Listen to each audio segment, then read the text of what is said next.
C'est parti pour près de 4 km de descente, 450 mètres de dénivelé et pas moins de 22 virages. Sur la piste, tous les coups sont permis. Queue de poisson, dérapage et bien sûr, bonne gamelle.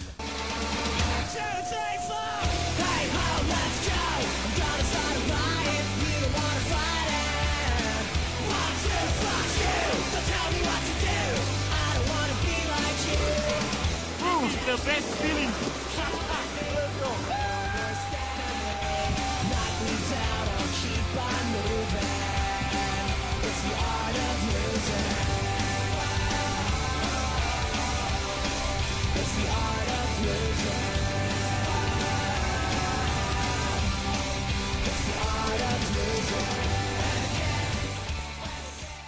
Comme tous les matins, Valentin, 3 ans et demi, est pressé de rejoindre le village des Piou-Piou.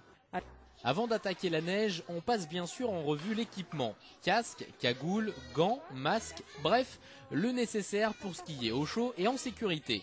Ensuite, direction les pistes. On y va les loulous! Aujourd'hui, le groupe des moustaches âgés de 3 à 5 ans va découvrir le chasse-neige. Le programme de la journée est adapté pour ces petits skieurs en herbe. Alors le matin, ils ont un cours de ski de 10h à midi. Après, on va manger à la cantine. Et à 2h, on part en promenade à la Croisette où on va se promener dans le jardin, faire de la luge. Hop, Axel, Tom, Célia, on se tourne, on va faire le petit train. À 3 ans et demi, c'est un plaisir de monter sur le tapis roulant pour effectuer les premières descentes. Et pour les aider dans leur apprentissage, les enfants peuvent compter sur la mascotte du village. C'est lui, la vedette locale. C'est un canard, il fait quoi, Piou-Piou? Mais qui est réellement Piou-Piou? Il s'agit en fait de la nouvelle pédagogie mise en place par l'ESF dans toutes les stations françaises pour initier les plus petits aux joies de la glisse. Piou-Piou est accompagné d'autres animaux qui apprennent chacun une technique de ski différente. Donc notre petite mascotte c'est Piou-Piou, un petit poussin coquin et joueur qui nous suit tout au long de la semaine et qui veut retrouver ses amis qui se cachent dans le jardin pour apprendre à skier. Alors il veut retrouver Blanchot le lapin où là on va apprendre à faire les premières équilibrations. Ensuite si on arrive bien à évoluer avec Blanchot le lapin, on va aller un petit peu plus haut dans le jardin pour voir Sifflotte la marmotte où là nous allons apprendre le chasse-neige, glisser et freiner. Et puis si on réussit à faire ça, eh bien on va aller un petit peu plus haut encore dans le jardin pour découvrir Garou le loup où là on va essayer de l'éviter pour apprendre à faire des virages.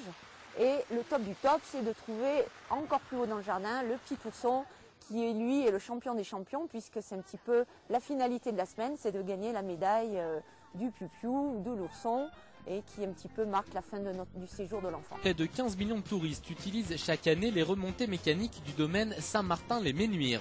C'est pourquoi il faut être vigilant quant à leur bon fonctionnement. Un organisme, la Cevabel, est chargé de l'exploitation du domaine et donc de la sécurité des remontées.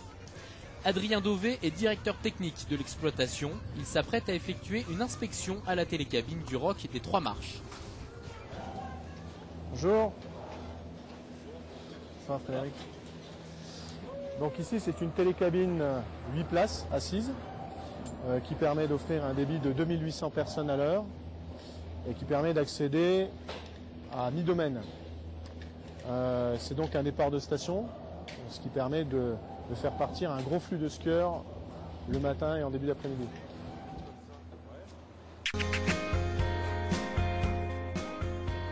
C'est pas. Non mais déjà, elle n'est pas... C'est bon.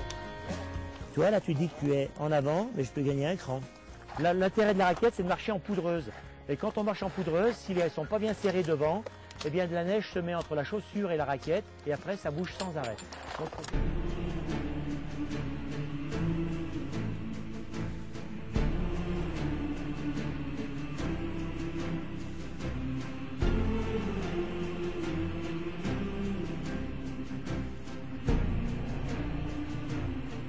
normalement, on marche en quinconce. Quand je marche comme ceci, toi, il ne faut pas que tu marches dans mes traces. Il faut que tu marches opposé. Vas-y, marche devant, c'est toi le chef.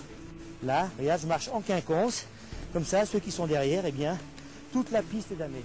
C'est pas mal, hein? Donc, ceux qui veulent se ménager, vous prenez les traces des autres. Donc, pour traverser, assurez-vous quand même que l'eau est bien glacée. Donc là, on va regarder. C'est vraiment magnifique. Donc, je vais vous allumer la lumière. Vas-y, rentrez. Alors, je ne sais pas si vous voyez, mais c'est des pierres qu'on ramassait dans la montagne. Donc c'est du schiste. Et on y faisait des rainures, tu vois. Tu as vu les petites rainures là? Et bien entendu, toute la technique du meunier pour moudre le grain. Regardez ici, tu vois, j'y passe les doigts, elle n'est pas réglée. Celle-ci consistait, avec des coins, à remonter les meules pour que le grain, une fois qu'il passe là et qu'il s'écarte avec la force centrifuge, soit moulu. Ici, la farine. Donc là, la farine, c'est une farine foncée avec laquelle on faisait les creusettes parenthèses. Voilà. Donc le moulin de Burdin. Jusqu'à